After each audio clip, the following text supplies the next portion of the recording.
Hello students, हमने last class में capacitor का टॉपिक कंप्लीट किया था। आज हम चलते हैं नेक्स्ट टॉपिक की तरफ, जिसका नाम है discharging action of sharp points. Discharging action of sharp points, और एक दूसरा खतरनाक नाम भी है इसका, कोरोना डिस्चार्ज। ये वाला कोरोना थोड़ा सा अलग है भाई, इससे डरना मत। Discharging action of sharp point क्या होता है? देखिए, अगर हमारे पास कोई शार्प पॉइंट हो तो वहां पे अपना डिस्चार्जिंग हो जाती है। डिस्चार्जिंग का मतलब वहां से चार्ज का कम हो जाना, और इसका दूसरा नाम है कोरोना डिस्चार्ज। कोरोना को जो आप है रिलेट कर सकते हो कॉर्नर पॉइंट से, ठीक है। कोरोना डिजीज वाले कोरोना से नहीं, कॉर्नर पॉइंट से इसको आप रिलेट कर सकते हो। तो चलिए देखते हैं कि होता क्या है। ये हमें जो है शार्प पॉइंट का डिस्चार्जिंग एक्शन एक्सप्लेन करना है। तो सबसे पहले हम मान लेते हैं कि हमारे पास एक स्फेरिकल कंडक्टर है जिसकी रेडियस r है और उसके ऊपर चार्ज कितना है, Q। तो उसकी सरफेस चार्ज डेंसिटी कितनी होगी, सिग्मा चार्ज बाई एरिया। अब सफियर आपने बोला है तो सफियर का एरिया कितना होगा, 4πr², तो Q by 4πr²। Electric field on the surface is, तो इसके सरफेस पे इलेक्ट्रिक फील्ड कितना बनेगा, इसके लिए भी फॉर्मूला हमें पता है, sigma by epsilon note. Sigma की वैल्यू रखें चार्ज बाई एरिया, तो आपके पास ये वैल्यू बन जाएगी Q by 4π epsilon note r²। ये डेंसिटी के लिए, ये इलेक्ट्रिक फील्ड के लिए। अब देख लेते हैं। देखिए, ये मान लेते हैं इस प्रकार की शेप है हमारे पास, इसको आप ऐसे स्फेरिकल माने। अब स्फेरिकल में क्या है, इसका एक कॉर्नर इस प्रकार से है जो नुकीला है, जैसे ये दिखाया गया यहाँ से। इसके ऊपर पूरे के ऊपर पॉजिटिव चार्ज पड़ा हुआ है, पॉजिटिव नेगेटिव कोई भी चार्ज है, ये हमने इसको स्टैंड के ऊपर रखा हुआ है। तो देखिए, जहां पे अपना ये कॉर्नर इस प्रकार से नुकीला होता है, शार्प होता है, कॉर्नर पॉइंट होता है, वहां का जो एरिया है वो आपका कम हो जाता है, क्योंकि इसकी जो रेडियस ऑफ कर्वेचर जो है वो कम हो जाएगा, तो इसका एरिया भी क्या होगा, कम होगा। अगर एरिया कम होगा तो जो सरफेस चार्ज डेंसिटी होती है, देखिए नीचे वाली टर्म कम हुई तो ये क्या हो जाएगी, ज़्यादा हो जाएगी। तो इस पूरे स्फीयर की जो बॉडी है, देखिए इसके ऊपर यहाँ हर पॉइंट पे जो सरफेस चार्ज डेंसिटी है उसकी बजाय इस कॉर्नर वाले पॉइंट पे सरफेस चार्ज डेंसिटी हाई हो जाती है। सरफेस चार्ज डेंसिटी क्या हो जाएगी, यहाँ पे हाई हो जाएगी। तो इसलिए इसने यहाँ दिखाया गया है low electric field, high electric field. अब देखो, सरफेस चार्ज डेंसिटी अगर हाई है तो इलेक्ट्रिक फील्ड का फॉर्मूला आपको पता है, सिग्मा बाई एप्सिलॉन नोट। तो अगर ये आई है तो इलेक्ट्रिक फील्ड भी क्या होगा, वहाँ पे आई होगा। इसलिए यहाँ पे इलेक्ट्रिक फील्ड ज़्यादा बनेगा, यहाँ पे इलेक्ट्रिक फील्ड कम। अब इलेक्ट्रिक फील्ड आई है तो आपको पता है वहाँ पे पोटेंशियल भी आई बनेगी, क्लियर है। अब ये इलेक्ट्रिक फील्ड क्या करता है कि जो इसके आसपास सराउंडिंग में एयर मॉलिक्यूल्स हैं उसके, देखो ये पॉजिटिव है यहाँ पे, तो नेगेटिव को तो अपनी तरफ अट्रैक्ट कर लेगा और पॉजिटिव को अपनी तरफ अपने से दूर भेज देगा, रिपेल कर देगा। अब जो ये नेगेटिव वाला चार्ज है ये हमारे इस चार्ज को न्यूट्रलाइज करने की कोशिश करेगा, या आप ऐसे कह सकते हैं कि ये पॉजिटिव चार्ज यहाँ से सराउंडिंग में मूव हो जाएगा, फ्लो हो जाएगा, और ये एक प्रकार की इलेक्ट्रिक वेव का काम करता है, इलेक्ट्रिक विंड का काम करता है। अब यहाँ से हमारा चार्ज चला जाता है, चार्ज चलाएगा तो उसका मतलब क्या, डिस्चार्ज हो गया, और इसी प्रोसेस को हम बोलते हैं डिस्चार्जिंग। देखिए एक बार फिर से एक्सप्लेन करते हैं इसको। The pointed end of a conductor, pointed का मतलब जो नुकीला है, इज हाईली कर्व्ड, वो काफी मुड़ा हुआ होता है, and its radius of curvature is very small. इसकी रेडियस ऑफ कर्वेचर मतलब जो रेडियस ऑफ कर्वेचर आपने जो है 10th क्लास में रीड की हुई, या लेंस और मिरर के केस में, if the conductor is given A charge Q, अगर हम कंडक्टर को एक चार्ज Q देते हैं, then charge density sigma at the pointed end will be very high, तो वहाँ पे चार्ज डेंसिटी क्या होगी, ज़्यादा होगी। अब चार्ज डेंसिटी ज़्यादा है तो वहाँ पे इलेक्ट्रिक फील्ड भी क्या होगा, काफ़ी हाई होगा। अब इलेक्ट्रिक फील्ड ज़्यादा है तो वो आयनाइजेशन कर देगा, किसका आयनाइजेशन करेगा, सराउंडिंग में जो एयर है उसका, इलेक्ट्रिकल ब्रेक हो जाएगा, down of surrounding air. The oppositely charged ions neutralize the pointed end, while the similar charged ions are repelled away। तो इससे क्या होगा, देखिए जो नेगेटिव वाले चार्ज हैं ये हमारे क्या करेंगे, हमारे इसके कॉर्नर पॉइंट को न्यूट्रलाइज कर देंगे, क्लियर है। Fresh air molecules come near the pointed end and take away its charge. जो फ्रेश एयर के मॉलिक्यूल्स है वो कहाँ आएंगे, इसके पॉइंटेड एंड की तरफ आएंगे, और जो इसका चार्ज उसको लेके चले जाएंगे। इससे क्या बनेगा, आपका एक इलेक्ट्रिक विंड बन जाएगी। इलेक्ट्रिक विंड मतलब जिसके अंदर चार्ज हो। This process by which the charge at a pointed end of conductor gets discharge is called corona discharge. तो एक प्रोसेस, जिस प्रोसेस के द्वारा किसी पॉइंटेड एंड पे कंडक्टर के डिस्चार्ज हो जाए, मतलब वहां से चार्ज चला जाए, तो उस इफेक्ट को या उस प्रोसेस को हम क्या बोलते हैं? कोरोना डिस्चार्ज बोलते हैं। क्लियर है? ये जो डिस्चार्ज है is often accompanied by A visible glow near the pointed and. देखिए प्रैक्टिकली आपने देखा होगा जहां भी कोई नुकीला पार्ट होता है वहां पे हमेशा छोटी छोटी स्पार्किंग सी होती रहती है, और उस स्पार्किंग का ही क्या होता है, वो उसके आसपास की एयर को आयनाइज करता है वो, और वहां से उसकी लगातार डिस्चार्जिंग होती रहती है। और भी इसका अगर प्रैक्टिकल आपको देखना हो तो जैसे कई बार क्या होता है हमारे डेली लाइफ में, जैसे कई चीजें जैसे फ्रिज है, कूलर है, अगर उनके कॉर्नर पे हमारा हाथ लग जाए ना, जो कॉर्नर पॉइंट होता है वो नुकीला होता है, और वहां पे हाथ लगने से अपने को थोड़ा सा करंट महसूस होता है। उसकी बॉडी पे और कहीं हाथ लगाएं हमें करंट नहीं लगेगा, लेकिन कॉर्नर पॉइंट पे अगर हाथ लगाएं तो वहां से करंट लगता है। ऐसा क्यों होता है? क्योंकि जो कॉर्नर पॉइंट है वो आपका ऐसे है, शार्प है, नुकीला है, तो वहां पे चार्ज डेंसिटी क्या हो जाती है? ज्यादा हो जाती है। चार्ज डेंसिटी ज्यादा होने से इलेक्ट्रिक फील्ड ज्यादा, पोटेंशियल ज्यादा, तो इसलिए अपने को वहां पे थोड़ा सा शॉक लगता है और वहां से उसकी डिस्चार्जिंग हो जाती है। क्लियर है? तो ये आपको जो है याद रखना है एक्शन ऑफ शार्प पॉइंट, कि अगर कोई शार्प पॉइंट है तो वहां से अपना चार्ज क्या हो जाएगा? डिस्चार्ज हो जाएगा। ये जो है दो टॉपिक देखेंगे हम। दो टॉपिक के बेस पे आपका एक नेक्स्ट मोस्ट इंपोर्टेंट टॉपिक बनेगा जो 5 मार्क्स में क्वेश्चन आता है मोस्टली एग्जाम में।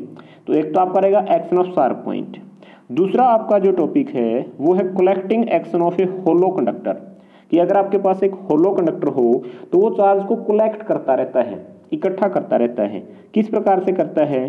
चलिए देखते हैं इसको। इसके अंदर देखिए सबसे पहले क्या होगा, ये इसके डायग्राम को समझते हैं। आपके पास एक छोटा स्फीयर होगा, ये जो दिखाया गया अंदर, रेडियस स्मॉल आर वाला, इसके ऊपर हम कोई चार्ज देंगे प्लस क्यू। इसको हम एक ओलो स्फीयर के अंदर रख देंगे जैसे ये दिखाया गया है। ये ओलो स्फीयर, इसके अंदर ये एक छोटा स्फीयर रखा गया है जिसकी रेडियस स्मॉल आर है, चार्ज इसके ऊपर प्लस क्यू है। अब इस बड़े वाले ओलोस्फीयर में रखा, बड़े ओलोस्फीयर की रेडियस थी कैपिटल आर, इसके ऊपर चार्ज था प्लस क्यू। तो इसमें यह बताया गया है कि इस छोटे वाले स्फीयर को जब हम इस बड़े वाले स्फीयर से किसी कनेक्टिंग वायर से जोड़ देते हैं तो हमेशा इस अंदर वाले स्फीयर से बाहर वाले स्फीयर में चार्ज ट्रांसफर होगा। चाहे आपका बाहर वाले स्फीयर पे चार्ज ज्यादा क्यों ना हो, फिर भी चार्ज अंदर वाले से बाहर वाले की तरफ ही जाएगा। है ना सरप्राइजिंग? आपको पता है हमेशा ज्यादा से कम की तरफ जाती है कोई भी चीज, लेकिन यहाँ पे क्या है कि इस अंदर वाले से चार्ज हमेशा कहाँ जाएगा? ऊपर वाले की तरफ। कैसे होगा? चलिए देखते हैं इसको। देखिए सबसे पहले जो है हमने जो भी मानना है उसको लिख देते हैं। Consider a small sphere of radius R placed inside a large spherical shell of radius capital R. Let the sphere carry charge Q and capital Q. देखिए स्मॉल क्यू जो है वो तो अंदर वाले पे है, छोटे के अंदर, और कैपिटल क्यू जो है बड़े वाले होलो सेल के ऊपर है। इसके बाद हम ये बना देते हैं कि जो हमारा आउटर स्फीयर है, जो हमारा ये आउटर स्फीयर है, ये बाहर वाला, इसके ऊपर टोटल पोटेंशियल कितना होगा। तो देखो इसके ऊपर टोटल पोटेंशियल एक तो होगा इसके खुद के चार्ज के कारण, और दूसरा होगा इस अंदर वाले स्फीयर के कारण, क्योंकि इसके कारण यहाँ पे इस पॉइंट पे कोई ना कोई पोटेंशियल होगा जो इस बड़े वाले सेल के सरफेस पे है। तो देखिए इसके ऊपर हम इसको वी आर से दिखाते हैं। आर का मतलब कैपिटल रेडियस आर वाला स्फीयर। तो इसके ऊपर पोटेंशियल होगा एक तो खुद के चार्ज के कारण और एक आपके अंदर वाले स्फीयर के कारण। अब पोटेंशियल का फॉर्मूला आपको पता है 1/4πε0 चार्ज बाई डिस्टेंस। तो देखो जब इस छोटे वाले स्फीयर के कारण निकालेंगे तो डिस्टेंस कितनी इसकी? कैपिटल आर, और खुद वाले की तो कैपिटल आर ही रखी जाएगी। तो ये आपका इसका पोटेंशियल का फॉर्मूला बन जाता है 1/4πε0 कॉमन, और चार्ज बाई आर जो है capital Q by R, small q by r. Clear है? इसके बाद ये तो था हमारा इस ऊपर वाले के सरफेस पे पोटेंशियल। अब हम देखते हैं इस अंदर वाला जो स्फीयर है उसके सरफेस पे पोटेंशियल कितनी होगी। तो देखिए potential on the inner sphere due to its own charge, पहली तो उसके खुद के चार्ज के कारण होगी, तो उसको हमने लिख दिया V1 के नाम से। अब ये फॉर्मूला आपको पता है 1/4πε0 चार्ज बाई डिस्टेंस। अब डिस्टेंस यहाँ पे देखना छोटे स्फीयर की बात कर रहे हैं तो रेडियस किसकी आएगी? छोटे स्फीयर की। क्लियर है? अब यहाँ पे ये तो पोटेंशियल आई आपकी इसके कारण, खुद के चार्ज के कारण। जो ये ऊपर वाला स्फीयर है इसके कैपिटल चार्ज के कारण भी तो यहाँ पे कोई ना कोई पोटेंशियल होगी। अब याद करो पहले का टॉपिक जो हमने होलो स्फेरिकल सेल किया था उसके अंदर हमने ये देखा था कि इसके अंदर हर पॉइंट पे पोटेंशियल जो है इक्वल होगी। पोटेंशियल कांस्टेंट होगी और इलेक्ट्रिक फील्ड कैसा होता था, जीरो होता था। क्लियर है। तो देखिए यहाँ इसके अंदर जो पोटेंशियल होगी, इसने लिखा है potential at every point inside a charge sphere is same as that on its surface. जो इसके सरफेस पे होती है वही क्या होगी, इसके अंदर होगी। क्लियर है। तो इसकी वैल्यू हम ले लेते हैं V2 के नाम से। तो 1/4πε0 सरफेस पे कितनी थी, Q/R, तो इतनी कहाँ होगी, अंदर होगी। तो इसको आप क्या कह सकते हो, एक प्रकार का इक्विपोटेंशियल सरफेस भी है ये आपका। अब देखिए आपके पास जो अंदर वाला सफीर है उसके ऊपर पोटेंशियल, ये तो खुद के चार्ज के कारण, ये ऊपर वाले सफीर के कारण। अगर टोटल निकालना तो दोनों को जोड़ दें, तो जोड़ देते हैं इसको। टोटल पोटेंशियल ऑन इनर सफीयर, तो दोनों को ऐड कर दिया V1 V2 को, इसको हमने V स्मॉल r के नाम से दिखा दिया। तो देखो 1/4πε0 कॉमन, यहाँ पे बना capital Q by capital R, small Q by small r। Clear है। अब देखिए अपने पास दो टर्म निकल गई, एक तो V स्मॉल r, मतलब इस छोटे सफीयर के सरफेस पे पोटेंशियल कितनी है। एक अपने पास निकल गया V कैपिटल R कि इस वाले के सरफेस पे, बाहर वाले सफियरिकल सेल के सरफेस पे पोटेंशियल कितनी है। क्लियर है।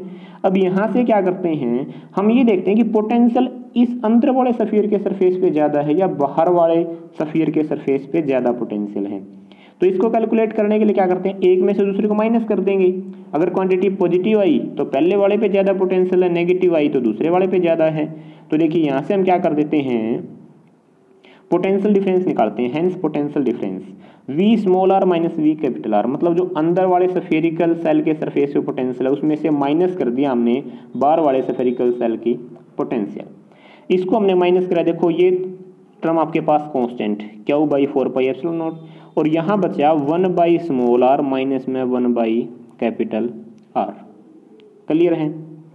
अब यहाँ से आप ये देखोगे कि ये क्वांटिटी कैसी है, पॉजिटिव है या नेगेटिव है।